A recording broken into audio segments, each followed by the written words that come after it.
Okey, Assalamualaikum warahmatullahi wabarakatuh dan salam sejahtera. Baik, so dalam video kali ini saya nak tunjukkan sedikit kepada anda bagaimana cara ataupun bagaimana ChatGPT itu berfungsi di dalam kita punya platform chatbot padu.ai inilah. So saya akan tunjukkan beberapa contoh use case kepada anda supaya anda jelas dan anda boleh work around on that use case tersebut dan buat anda punya chatbot anda sendiri. Alright, so bagi anda yang dah register chatbot ataupun platform padu.ai ini, boleh buka kepada app.padu.ai/login. Kemudian boleh masukkanlah anda punya email dan juga password yang anda dah dapat tu. So klik saja pada login. So dia akan keluar ke paparan workspace anda. Okay, so saya jelaskan sedikit. Dalam satu account chatbot Padu AI kita tu, dia akan ada satu account kat sini. Ini account saya lah, Kahidin, and then dia akan ada workspace dia dekat sini. So kita ada banyak workspace, kita boleh create workspace. So setiap satu workspace yang kita create yang baru kita create, kita akan dapat 14 days free trial. So sebagai contoh, saya nak create lah yang baru untuk kita punya pembelajaran dalam video kali ini. Saya createkan satu workspace yang baru. So klik je kat sini, demo ChatGPT. Okay, demo ChatGPT. So createkan dia. Right, so saya kena scroll lah ke bawah demo ChatGPT, ataupun saya boleh klik je kat sini dan cari juga saya punya workspace yang saya buat tadi. So demo ChatGPT demo 1, demo ChatGPT. Alright, so ini adalah demo ChatGPT saya dan saya createkan dia punya omnichannel lah. ChatGPT, create report. Dalam video ni saya akan fast forward je, saya tak terangkan small detail yang lain-lain lah sebab anda dah tengok dalam video-video yang sebelum ini. Okay, tapi kalau anda belum tengok lagi video yang sebelum ini, tengok dahulu sebelum anda lihat tonton video yang ini sebab nanti anda akan blur bila saya terangkan, sebab saya akan skip saja, tak terangkan secara dengan detail nak tekan mana, nak klik pada mana. Okay, so untuk integration, kita kena integratekan dahulu dengan kita punya OpenAI API key. So saya klikkan satu, demo GPT, klik free, copykan, and then pergi ke bahagian.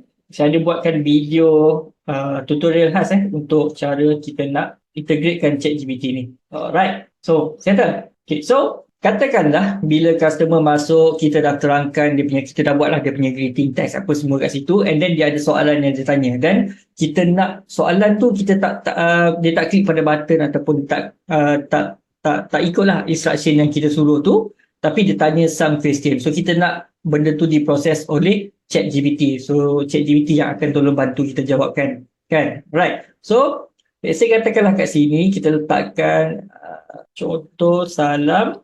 Terima kasih kerana berminat. Okay, so kat sini saya tanya dia masuk kat part greeting kita, salam terima kasih kerana berminat dengan produk XYZ. Sebelum saya terangkan, boleh bagi tahu saya apa masalah yang awak hadapi sekarang. So kita nak bagi button lah dekat dia kan. Kita bagi contoh, kita bagi button masalah 1, dan masalah 2 dan juga masalah 3. Contoh kat sini. Tapi kat sini adalah jawapan-jawapan dia. Kan? Jawapan 1. Jawapan masalah 1. So, jawapan masalah 2 dan juga jawapan masalah 3. Ctrl+C, Ctrl+V untuk kita duplicate dia. So, dia tak klik pada button tapi dia type something dekat sini. So, bila customer type pada something, kita biasanya akan set upkan keyword trigger kat sini, active, default reply, fire.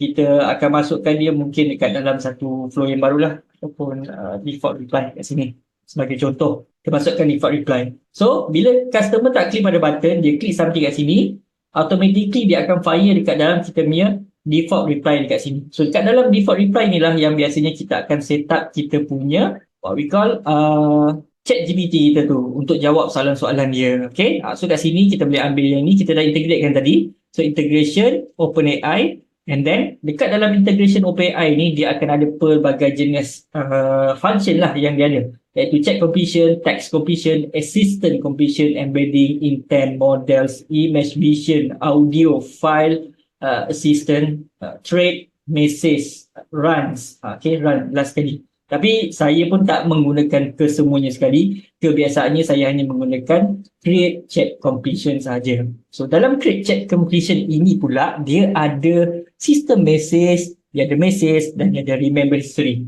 Kan? So, apa benda sistem message dan juga message ni? Okay. So, message ni adalah message yang dihantarlah oleh user kita. So, kita boleh je gunakan kat sini kita boleh letakkan dynamic lah dia punya variable last tag input, apa sahaja yang customer reply dia akan dimasukkan by system. Yang ni memang sistem nak buat, dimasukkan dalam variable last tag input. So apa sahaja yang customer reply dia akan masuk kat sini. Sebagai contoh, customer reply berapa harga, contohnya berapa harga. So bila kita scroll ke bawah, kita boleh test request kat sini dan kita boleh tengok chatbot reply apa benda dekat sini, dekat bahagian content je ni.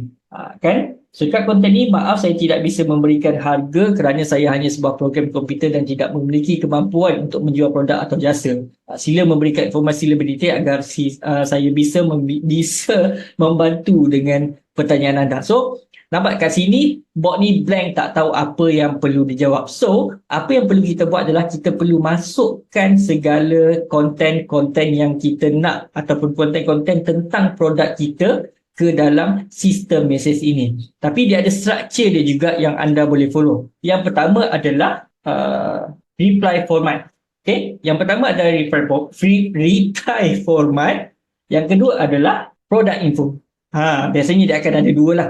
Base dia adalah dua ini saja, tapi bergantung kepada produk anda. Mungkin anda nak masukkan juga yang ketiga, kita boleh kata shipping information. Lagi apa lagi yang kita nak boleh katakan? Ada info lah, saya letak kat sini. Ada info. So, reply format. Kita nak dia, kalau kita tengok dekat bawah ni, dia reply slightly dalam bahasa Melayu dan juga bahasa Indonesia.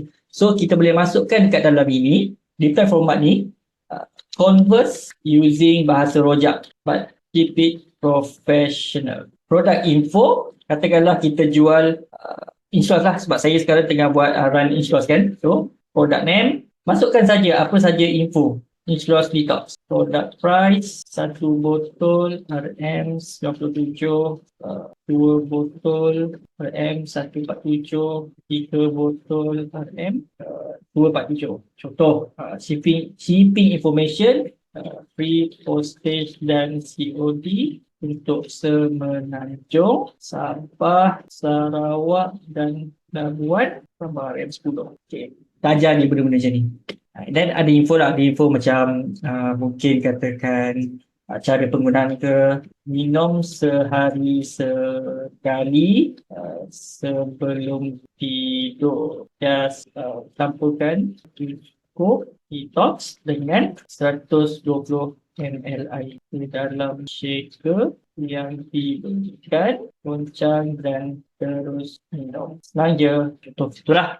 Okay. So, masukkan lagi apa lagi segala info-info yang kita nak chatbot kita tu terangkan. Converse in bahasa rojak by keep it professional. Alright, berapa harga, berapa kat sini.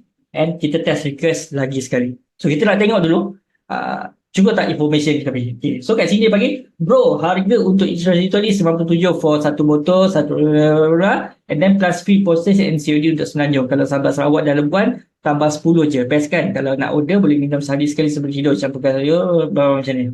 Meh try satu. Macam itulah jawapan yang diberikan. So, jawapan ini, dia masih lagi tak best. Bagi saya masih lagi tak berapa sedap. Sebab dia panggil tu sebagai bro lah, apa semua kan. Kalau perempuan dengar apa ni, panggil bro pula kan. So, saya nak keep it dia punya panggilan yang diberikan kepada customer kita tu kepada cik. Saya nak suruh dia bagi ni je. So, address users as cik and yourself as Naila. So, benda-benda macam ni, kita bolehlah gunakan variable. Kalau anda tengok video-video lepas, kita ada gunakan variable untuk nama panggilan, kita ada gunakan variable untuk nama bot. So, boleh masukkan dia punya variable-variable ni dekat dalam sini. Kan? And then apa lagi? Keep it short. Satu lagi, kita tambahkan keep your response short and simple. Short and simple. Under 100 character. Kalau jawapan rasanya 50 words kot. 50 words only. Cukup. Kita nak keep it simple saja. Right? And then kita test request lagi sekali. So, kita tengok macam mana dia jawab. Cik, harga satu botol Iswas RM27, bla, bla, bla. Free postage untuk semenanjung. Sabar Sarawak dan apa tambah 10. Minum sebelum tidur, campur satu skup air hujan dan minum. Terima kasih. Macam itulah, lebih kurang. Itu kalau jawapannya dekat dalam, kita test kat sini. Tapi bila dia masuk dekat kita ataupun bila kita masukkan lebih beberapa detail yang lebih banyak lagi, dia akan jadi lebih, orang kata, uh, lebih cun lah dia punya cara jawabkan tu. Okay? So, bila kita dah dapat macam ni, katalah kita dah berpuas hati, nanti kita boleh tambahkan lagi. Boleh masukkan lagi beberapa lagi yang lain. Kemudian, content, bila kita buat kat sini, kita klik dekat content, dia akan keluar kat sini lah. Choose Mrs. Content. So, kita boleh buat kat sini, check GPT ORI. Respond. Okay, respond ORI. And then, text dalam bentuk teks, addkan dia masuk kat bawah ni. Then, bila dia dah respond, kita boleh masukkan pula dekat sini, send message. Then, kita gunakan variable yang sama balik. ChatGPT respond only. Tara, settle. So, bila kita testkan dia, preview, sekejap saya tak tukar lagi. Setting, saya buat chat widget, display setting, full page, light, setting, channel, content, theme, WhatsApp. Kita change, then flow. Kita previewkan dia, web browser, dia akan keluar macam ni. Alright, so ni dia tanya masalah 1, masalah 2, masalah 3. Dan kita tak klik pada button. So kita tanyalah betul ke berkesan. Okay? Betul ke berkesan. Cik, instruksi itu berkesan dengan pengambilan yang konsisten. Minum sebelum tidur, campur kat sini. Sebab yang ni kita tak masukkan dia punya ingredients. Ingredients untuk produk ni lah. Right? So sebagai contoh, katakanlah saya masukkan ingredient yang betul punya untuk inch loss ni. Channel. Okay, so saya masukkan ingredient pula dekat dalam ni. So dekat dalam produk info ni lah, saya masukkan kat sini sikit. Key ingredient kat sini kan. Boleh turun ke berat minum sos ni. Contoh macam ini. So kat sini dah bagi tahu jawapan dia dah lain. Sebab kita dah bagi dia some new information. Dia berat badan dengan campuran Budia, Sena, Kopi dan harganya RM97 untuk satu botol minum sebelum tidur setiap hari. Free postage. So macam itulah. Itu satu dia punya ni. Dan kalau anda perasan kat sini dia tak ada what we call dia tak ada macam peringgan, tak ada paragraph apa semua kan. So kita boleh masukkan dekat dalam prompt macam mana kita nak buat dia jadi peringgan, masukkanlah dalam reply format dia kat sini. So contohnya saya tukarkan yang ini kepada yang saya pakai sekarang, chat in mixed Malay English like Malaysian social platform as Laila, use emoji, call users cik, answer confidently, keep replies 50 to 100 words, this with emoticon ni, emoji ni, and avoid sharing external contact links. Itu yang biasa saya pakai lah. Then kita buat kat sini, takutlah nak cuba contoh macam tu lah. Jangan risau cik, bla bla bla. Kat sini dia tak ada ni lagi. Tak ada ni kan. So kita tambahkan sedikit lagi, use paragraph for easier to read and avoid sharing external contact links. Okay, save, publish. Then yang ini saya cuba deletekan dulu. Kita nak delete balik, kita nak start daripada awal balik kan. Right, so saya nak turunkan berat, boleh ke? Contoh kat sini. So boleh cik. So tengok kat sini dia dah ada dia punya paragraph yang dia bagi sedikit kan. Boleh cik, kalau nak turunkan berat badan cik boleh cuba instruksi ni. Ada Hudian boleh breakdown fat energy, body fat, Sena yang boleh reduce cholesterol, bla bla bla. Harga pun berbatutan, satu botol shipping pun free. Kalau nak order just bagi tahu ya. So kat sini dia dah jawabkan macam ini. Kan. So dia ada ini untuk anda play around je dulu macam mana nak dapatkan tune yang cantik untuk kita punya chat GPT tu. Alright. Dan kalau katakan kita gunakan pula remember history. Apa bezanya remember history dan juga yes kepada no. So bila remember history is yes, contoh dekat sini satu botol boleh guna berapa lama. Okay, satu botol boleh guna berapa lama. So satu botol sebulan kalau minum sehari, berapa kat sini. Jangan lupa campurkan satu scoop dengan air sebelum minum ya cik. Lepas tu kita buat confirm sebulan, tanya kat sini. So kalau dah tengok dekat dalam ni, saya tunjukkan kat dalam live chat kita ni, dia ada function ataupun variable yang kita boleh tengok. Kita kena refresh chat sini. Saya tak ni ke? Flow builder, for edit flow, remember history is yes lah. And let's try again. Okay, let's try again. Alright, so kat sini dia ada macam ni. Saya buat balik. Kemudian kalau kita tengok dekat dalam live chat, so dia ada OpenAI ni. So OpenAI ni, kalau kita setkan tadi kepada yes, dia punya remember history tu, set kepada yes, dia akan hantar benda-benda ini ataupun soalan-soalan, soalan customer, jawapan chatbot, soalan customer, jawapan chatbot, soalan customer dan jawapan chatbot. So, bila customer tu type something selepas ini pun, bot akan ambil kira konteks conversation sebelum-sebelum ini. So, tak adalah bot tu keliru, mungkin kalau kita cakap, okey lah, nak ambil satu botol. Satu, contoh macam tu. So bot tahu, bot dapat faham konteks of that conversation dan dia tahu yang customer ni nak order satu botol. Satu botol RM97. Tapi yang ini kita tak masukkan lagi lah dia punya apa nama ni dekat dalam ni. Apa lagi perkara-perkara yang perlu kita ni, kalau kata orang nak beli, apa yang perlu dia buat. So kita boleh masukkan juga dekat dalam. Ini within dalam satu single of ChatGPT punya setup. Tapi sebenarnya bila kita menggunakan ChatGPT ni, kita boleh pula bahagikan dia. Sebagai contoh, saya letak kat sini. Saya guna ini jugalah. Okay. Then, saya akan masukkan yang interpret customer query and respond with corresponding function name only. Okay, last type input, remember history is yes lah. Okay, lepas tu kita boleh select function name kat sini. Tapi untuk sekarang kita tak ada lagi function name. So, kalau katakan kita buat macam ni, test request, apa akan berlaku kat sini? Function name adalah get price. Dia akan ikut suka dia lah, bagi nama apa-apa saja kan. So, lagi sekali kita try. So, harga tidak dapat diberi nama get price. So, cara yang paling mudah adalah dia tak konsisten lah. Maksudnya kat sini saya tunjukkan dia tak konsisten jawapan yang diberikan tu. Tapi kita perlukan jawapan yang konsisten daripada chatbot kita. So, cara yang paling mudah untuk kita buat adalah kita save dulu. Dan dekat bahagian content, automation, triggers, intents. Okay, dekat bahagian automation, intents, kita boleh createkan new intent kat sini. So, kita boleh buat kat sini product info bla bla bla bla bla, savekan saja. We select subflow, kita buatlah empty je kat sini sebab kita tak perlu sendkan dia pun sebenarnya. Save result to JSON return lah, kita buat je kat sini, JSON return pun boleh. Alright, product info and then minimum confidence score save 8. So tambahkan lagi product price. Kat sini ambil je JSON return, ni pun ambil empty juga, save and then kita buat satu lagi kat sini, postage charges contohlah kan, return then empty, save, then callback later, return empty, waiting for salary. Ni rejection lah yang mungkin akan ada kan, and save. So when we go back dekat dalam kita punya flow tadi kat sini, create check condition, kita boleh masukkan function tu dekat dalam ni. Kita masukkan semuanya. Okay. So, kalau dia tanya berapa harga,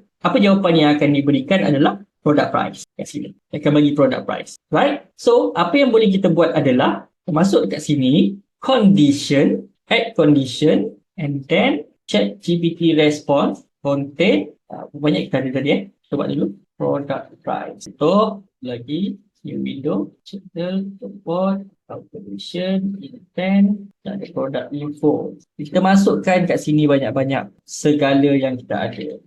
Respond, contain, product info, post charges, ChatGPT respond, contain, charges. Okay, so saya ni dulu. Right, ni saya dah masukkan callback letter dan kita ada satu lagi waiting for salary. So, callback letter dan waiting for salary ni sama je sebenarnya dia punya apa nama ni, orang kata dia adalah rejection. So cara kita nak handle tu sama je sebenarnya. Jadi saya masukkan dalam grouping yang sama juga. Saya masukkan kat sini, ChatGPT respond ori, contain, waiting for salary, dan saya ubahkan yang kat sini kepada any of the following. So nampak tak beza dia? Yang ini dia ada dua dalam satu kotak dia, yang dia satu. Alright. So, saya katakan customer tanya product price, kita boleh halakan dia terus kepada go to product price punya flow. So, dengan cara ni, kita tak proseskan jawapan dia tu dengan ChatGPT. Kita hanya tentukan intent customer tersebut dia tanya tentang apa. Kalau dia tanya tentang product price, kita nak halakan dia terus pergi kepada product price punya flow. Sebab dalam product price punya flow tu, dia dah ada gambar poster kita, gambar money back guarantee kita ke apa semua tu kan. Dia dah ada dah susunan-susunan itu. Dia tak jawab dalam in single text lah. Kan, dia jawab dalam beberapa teks, ada gambar apa semua tu. So, dia punya tu akan jadi lebih interaktif, lebih powerful lah kita punya chatbot tu. Cara dia menjawab tu. So, kalau product info, mungkin kita boleh buat kat sini je lah. Product info adalah lebih kurang macam what we call, dia punya, apa nama ni? General question jugalah. Ni flow, saya masukkan kat sini lah. Sebab kita nak test sikit lagi. Terbanyak dah. Flow, product price. Masuk gambar.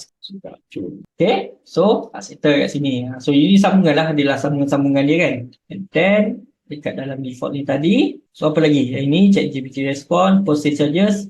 Masuklah flow postage. Contoh. Kalau nak buat dalam ni pun boleh. Tapi, kalau bila kita punya tu dah banyak, dia akan jadi berserabut. Flow postage charges. Contoh. Kalau callback letter, apa kita nak buat? Ni rejection. And then, rejection. Macam itu. Kalau tak ada, kita pergi atas ni balik. Dia ada handle juga kat situ. Alright? So, kalau kita tengok kat sini, berapa harga ya? Kita tanya dia berapa harga. So, dia akan pergi kepada flow product price. Then, apalah, dia saja Roger balik. Then, handle rejection. So, apa lagi? Product info. Apa lagi yang kita ada kat sini? Product info, postage charges. Apa lagi yang kita tak ada dekat sini? Macam semuanya pun dah ada juga kat sini kan. Nak order tak ada lagi. Nak order. Untuk order tu dia tak ada lagi. So kita boleh masukkan apa intent yang kita nak bot to handle. Kalau kata orang tu nak order je, kita hantar dia kepada function mana yang kita nak. So kita buatlah dia punya structure untuk product flow kita. So ini adalah asas dalam penggunaan ChatGPT, bagaimana ChatGPT tu dapat memudahkan lagi kerja kita untuk menyusun atau respon yang chatbot berikan kepada pelanggan-pelanggan kita. So sebab kalau sebelum ni memang sangat-sangat renyah, sangat-sangat susah untuk kita susun atau benda ni kalau kita gunakan keyword reply ataupun dialog flow sekalipun, memang sangat-sangat susah untuk kita ni. Sebab kita kena, kalau dialog flow kita kena key in, okay? Kita kena masukkan semua apakah soalan-soalan yang mungkin orang akan tanya. Kalau orang tanya berkenaan dengan harga, PM harga, rega berapa, semua-semua benda itu kita perlu masukkan dekat dalam dialog flow punya tu. Tapi sekarang ni tak perlu lagi dah. Kita just hanya perlu createkan saja dia punya intent dia tu, function yang kita masukkan dekat dalam ni tadi. Intent function ni, kita masukkan dia. Dan kalau nak lebih bagus, kalau macam kita dah masukkan lah, tapi dia tak detect juga benda tu, kita boleh masukkan dia punya description kat sini. Dekat description ni pun mempengaruhi. Kita beritahu lah apa soalan yang kita nak dia trigger intent product info ni. Contoh macam tu. Okay? Tapi kebiasaannya memang saya tidak masukkan sangatlah dekat dalam tu. Sebab kena tahu, bila kita masukkan setiap keyword ini, description, perkataan-perkataan dalam ini, dia akan kira dekat dalam kita punya token bila kita fire that default reply kat sini, yang dekat sini. So kat sini kita dah guna, kat sini kita dah guna. So dia akan jadi banyaklah penggunaan kita tu. Kan? So kat sini kalau contoh kita buat test request, dia punya ni ada tak? Dia punya token dia adalah 84. Yalah, termasuk sekali lah dengan yang ini, dengan yang bawah-bawah ni. Kalau kita kurangkan sikit, contoh, dia punya ni, dia akan jadi 57. So dia termasuk dengan apa yang kita masukkan dekat dalam ni juga. Dia punya token-token dia tu. Tapi tak ada masalah bagi saya kalau anda gunakan 3.5 Turbo, tak ada masalah. Tapi kalau macam saya suka menggunakan GPT-4 1106 ni. Yang ini. Betul macam ni. So sama jugalah dia reply kat sini tak ni pun sebenarnya. Tak perlu kat sini. Kat sini yang biasanya kita akan gunakan GPT-4 macam ni. So kalau dia tanya berapa harga, contohlah kan kat sini berapa harga. So, kalau kita tengok jawapan yang diberikan tu, lenggok jawapan itu lebih menarik lah. Hello cik, harga insulin kita macam ni, satu botol bla, dua botol. So nampak tak dia follow kita punya instruction satu persatu. Kalau kita gunakan 3.5, kadang-kadang dia abaikan walaupun kita dah masukkan instruction macam ni, dia abaikan benda tu. So kita perlu bagi arahan kepada dia dengan lebih detail lagi. Dan macam ni kita nak craftkan kalau katalah kita nak pakai 3.5 kat sini, kita nak craftkan ayat ni supaya chatbot tu faham macam mana cara yang kita nak dia reply customer tu. Kita boleh konstruksi kat sini dan masuklah dekat dalam anda punya chat GPT ke apa ke. Saya suka guna kat sini sebab saya simpan kat sini. Walaupun dia berbayar sikit, saya suka guna dekat playground ni. Playground saya ada simpan preset saya, create detail prompt. Okay, so dekat dalam create detail prompt ni, saya akan copy paste masuk dekat sini. Jadi saya guna GPT-4 dan submitkan dia. So task dia, task title chat as Laila, objective engage in conversation using lah. So ini adalah detail prompt yang diberikan oleh ini. So kalau katalah kita gunakan detail prompt ini, kita nak tengok sama ada ChatGPT 3.5 tu dia dapat faham tak task yang kita berikan. 3.5, adakah dia akan bagi jawapan yang lebih kurang macam ini ataupun tidak. So task title panjang ke? Tak tahulah. Itu testing. Ini memang kena banyak testing lah. Saya lebih suka menggunakan yang asal ni je lah sebenarnya. Yang asal ni dan menggunakan 3.5 kat dalam ni. GPT-4 kat dalam end result dia tu. Dekat end result saja saya akan gunakan GPT-4 dan kebanyakan tempat pun saya gunakan GPT-4 juga. Tapi dia pulang pada anda. Anda boleh try and errors, tengok what's work and what's don't work. Dia tak ada yang mana yang betul mana yang salah lah. Kalau jadi, just go on, teruskan sahaja. Kalau kita guna GPT-4 pun dia masih lagi akan akan lebih jimat berbanding kita hire team sale ramai-ramai. Kan? Alright, so itu saja dalam video kali ini. Assalamualaikum dan salam sejahtera.